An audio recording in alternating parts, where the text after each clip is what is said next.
This म्हणजे काय आणि दॅट म्हणजे काय हे शिकणार आहोत आणि यांच्यापासून वाक्य कसे तयार होतात ते पण पाहणार आहोत। बघा, धिस म्हणजे हा ही हे, दॅट म्हणजे तो ती ते। एखादी वस्तू जर आपल्या जवळ असेल तर आपण त्यांना काय म्हणायचं, त्याला धिस इज अ पेन। आणि दूर जर असेल तर काय म्हणणार, that is a pen. This is a train, that is a tree.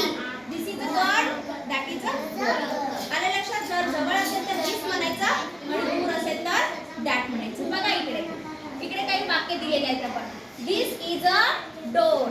आता हे दरवाजा माझ्या जवळ आहे म्हणून मी काय म्हणणार, धिस इज अ डोर। पण तो तिकडचा दूरचा दरवाजा आहे तर मी काय म्हणणार त्याला, दॅट इज अ